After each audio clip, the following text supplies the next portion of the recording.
Mihir Vora is now joining us. He's Director and CIO at Max Life Insurance. Mihir, great to have you with us here. Thank you very much for your time. I think we are far into the earnings season for me to be able to ask the question, what has been the assessment so far? Hits, misses, what's the ratio?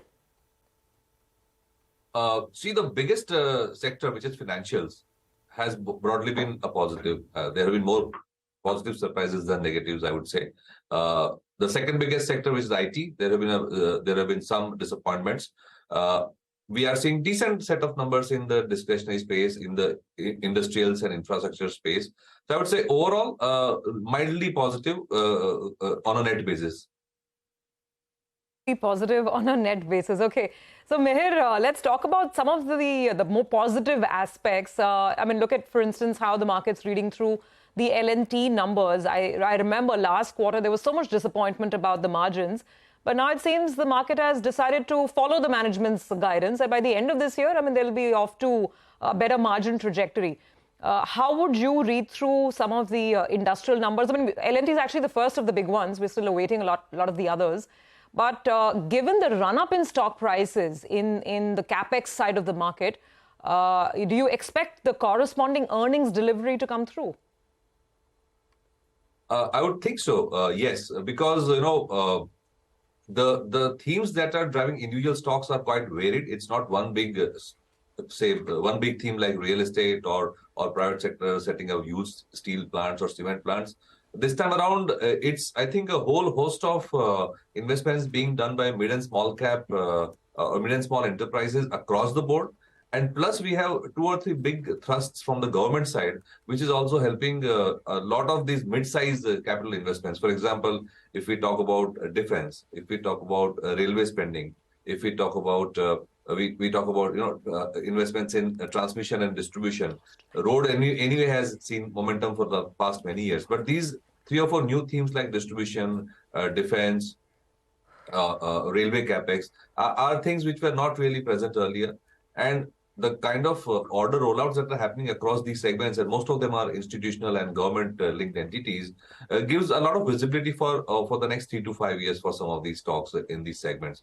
So capex and investment cycle, on the government side, plus real estate also seems to be picking up. So I think we can see a continuing round of earnings upgrades in this segment for a while. Sure. On L&T, I just want to remind our viewers once again that it's not just the fact that the top line growth has been great. Let's not forget there's a buyback. It's a 10,000 crore rupee buyback and the price is 3,000. So it's a handsome price that they're offering. And there is a special dividend of 6 rupees. I think lots of other triggers which are probably very supportive for the stock today. Indeed. Mihir, good morning. How do you approach the markets though? I mean, are you in the camp that believes maybe the headline index goes in for a phase of consolidation, but mid-caps will do well? Or do you think the mid-caps just in the near term, they've run a little bit ahead of themselves? Yes, I would be more comfortable with the large cap indices than the mid-cap and small cap indices. Because while we did talk about all these themes and, exciting growth areas, stocks also have moved quite a lot. In fact, the fact is that so much money is coming into mutual funds, I guess, and the PMS EIFs. Most of them are focused on the mid and small cap space. So to that extent, I think retail and HNI investors are chasing performance, which is not necessarily a good idea at all points in time. So if I look at the overall valuations and growth equation, I would say the large cap indices like the Nifty or Sensex give me more comfort. Are you getting a little worried about the action in the small cap space, Mihir? Or you think that's not an issue? We had Jakes with us earlier, and Jaikumar with us earlier was kind of saying, well, as a strategy, maybe, be more weighted on large caps now rather than small caps. Exactly. That's what I said. If I look at the growth valuation equation, yeah, the Nifty and Sensex, which are the large cap indices, give me more comfort than the next 150 or next 250 stocks. I mean, not that there are no stock picking opportunities, but one needs to be more selective than one was, say, 3 or 6 months ago. Okay, got that. By the way, there's an interesting play on tire stocks today. Seat's strong performance seems to be having a bit of a rub-off effect on the others as well. Whether it's MRF or JK Tyre, a couple of the other tire stocks are also up and about. And so is Jyoti Laboratories. I want to point that out. Remember that 20% dramatic move yesterday? You're getting another 3% on top of that this morning. Mihir, what's the sense on FMCG, consumer and FMCG? Asian Paints was very, very interesting. The numbers are fantastic, but I think the market's already looking ahead to other concerns in the sector. Maybe it's competition. We had Jubilant's numbers come through. What have you made of consumer earnings and how are you positioned on the sector? Well, the original theme that has been developing is that the worst of rural slowdown should be over and the worst of commodity price pressures also should be over.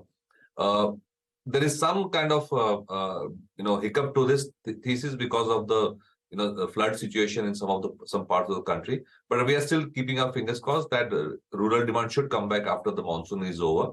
So that is our base case. Commodity prices also seem to be moving up again because of certain issues, like for example the rice ban that India has or proposing has had some impact on global prices. Wheat prices are going up because of supply bottlenecks emerging in Ukraine. So while for the last 3 or 4 months we have been kind of betting on the commodity price pressures reducing and we've been adding a bit of stock, but these couple of developments on the raw material side are giving us a bit of a question mark, I would say.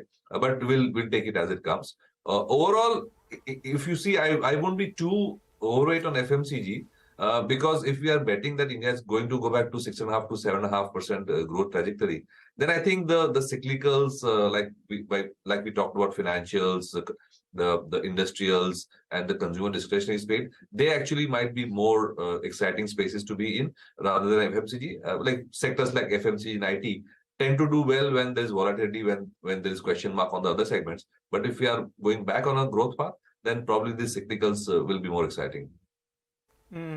Mihir, one sector that re-rated in the last 2 to 3 years was the chemical space. It did very, very well.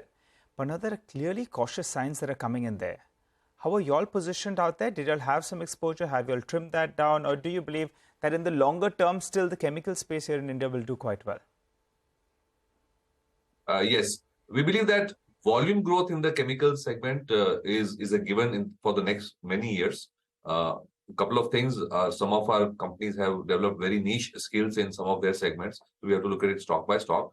But more importantly, the diversification away from China is impacting the chemical space the most. So I think the level of confidence that I see in the Indian companies and the kind of volume expansion that they are doing does look like some of these companies will scale to global, if they are not already, will scale to global sizes, and they'll be economically and competitive, financially competitive versus China, even without subsidies or any kind of scheme. So I think volume growth is not a problem. Price growth, of course, we have seen some correction because China did come back after the lockdown, etc. So production has come back. Plus, Chinese local demand seems to be, flagging off. So there might be some element of pressure from Chinese supply. But I think structurally, if I were to take a 3-year or 5-year view, the top 4 or 5 companies in the chemical space are going to become a global class and global scale, I would say. And this will do well irrespective of commodity prices. All right, Mihir, we'll leave it there. Thank you very much for joining us, and pleasure speaking with you, as always, here on CNBC TV 18.